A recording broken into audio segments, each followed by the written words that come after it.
हरितालिका तीज व्रत कथा। यह हरितालिका व्रत कथा शिवजी ने ही माँ पार्वती को सुनाई थी। शिव भगवान ने इस कथा में माँ पार्वती को उनका पिछला जन्म याद दिलाया था। हे गौरा, पिछले जन्म में तुमने मुझे पाने के लिए बहुत छोटी उम्र में कठोर तप और घोर तपस्या की थी। तुमने ना तो कुछ खाया और ना ही पिया, बस हवा और सूखे पत्ते चबाया। जला देने वाली गर्मी हो या कपा देने वाली ठंड, तुम नहीं हटी, डटी रही। बारिश में भी तुमने जल नहीं पिया। तुम्हें इस हालात में देखकर तुम्हारे पिता दुखी थे। उनको दुखी देखकर नारद मुनि आए और कहा कि मैं भगवान विष्णु के भेजने पर यहाँ आया हूँ। वह आपकी कन्या से विवाह करना चाहते हैं। इस बारे में मैं आपकी राय जानना चाहता हूँ। नारद जी की बात सुनकर आपके पिता बोले, अगर भगवान विष्णु यह चाहते हैं तो उन्हें कोई आपत्ति नहीं, परंतु जब तुम्हें इस विवाह के बारे में पता चला तो तुम दुखी हो गई। तुम्हारी एक सहेली ने तुम्हारे दुख का कारण पूछा तो तुमने कहा कि मैंने सच्चे मन से भगवान शिव का वरण किया है, किंतु मेरे पिता ने मेरा विवाह विष्णु जी के साथ तय कर दिया है। मैं विचित्र धर्म संकट में हूँ। अब मेरे पास प्राण त्याग देने के अलावा कोई और उपाय नहीं बचा। तुम्हारी सखी बहुत ही समझदार थी। उसने कहा, प्राण छोड़ने का यहाँ कारण ही क्या है। संकट के समय धैर्य से काम लेना चाहिए। भारतीय नारी के जीवन की सार्थकता इसी में है कि जिसे मन से पति रूप में एक बार वरण कर लिया, जीवन पर्यंत उसी से निर्वाह करे। मैं तुम्हें घनघोर वन में ले चलती हूँ, जो साधना स्थल भी है और जहाँ तुम्हारे पिता तुम्हें खोज भी नहीं पाएंगे। मुझे पूर्ण विश्वास है कि ईश्वर अवश्य ही तुम्हारी सहायता करेंगे। तुमने ऐसा ही किया। तुम्हारे पिता तुम्हें घर में ना पाकर बड़े चिंतित और दुखी हुए। इधर तुम्हारी खोज होती रही, उधर तुम अपनी सहेली के साथ नदी के तट पर एक गुफा में मेरी आराधना में लीन रहने लगी। तुमने रेत के शिवलिंग का निर्माण किया।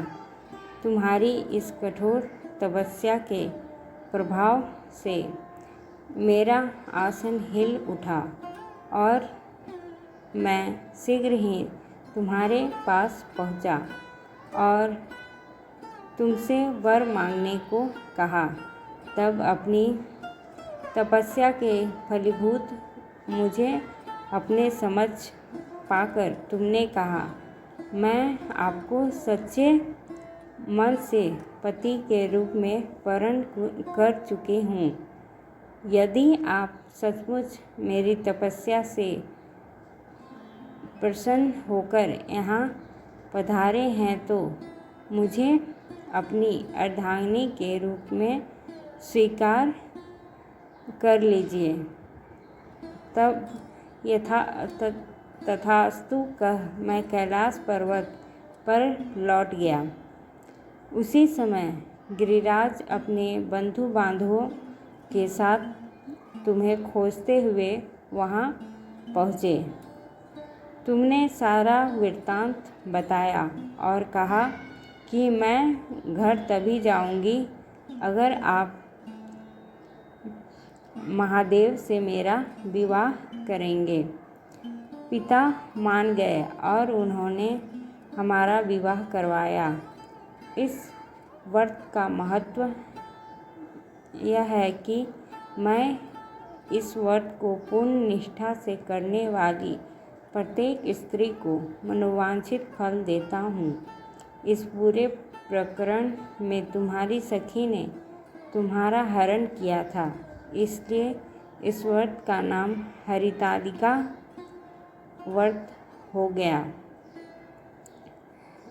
इस व्रत से जुड़ी एक मान्यता यह है कि इस व्रत को करने वाली स्त्रियां पार्वती जी के समान ही सुखपूर्वक पतिरमण करके शिवलोक को जाती है। सौभाग्यवती स्त्रियां अपने सुहाग को अखंड बनाए रखने और अविवाहित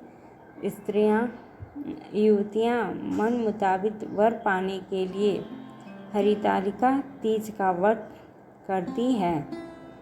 इस दिन व्रत करने वाली स्त्रियां सूर्योदय से पूर्व ही उठ जाती है और नहाकर पूरा श्रृंगार करती है।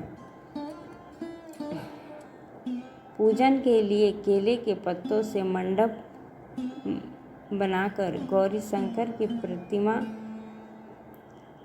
स्थापित की जाती है।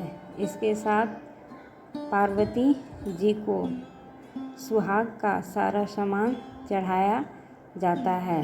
रात में भजन कीर्तन करते हुए जागरण कर 3 बार आरती की जाती है और शिव पार्वती विवाह की कथा सुनी जाती है। इस व्रत के व्रती को शयन का निषेध है, इसके लिए उसे रात्रि में भजन कीर्तन के साथ रात्रि जागरण करना पड़ता है। प्रातःकाल स्नान करने के पश्चात श्रद्धा एवं भक्ति पूर्वक किसी सुपात्र सुहागिन महिला को श्रृंगार सामग्री, वस्त्र, खाद्य सामग्री, फल, मिष्ठान एवं यथाशक्ति आभूषण का दान करना चाहिए। रेत के शिवलिंग बनाए हैं तो उनका जलाशय में विसर्जन किया जाता है और खीरा खाकर व्रत को संपन्न किया जाता है। जय हर हर महादेव। ओम नमः शिवाय।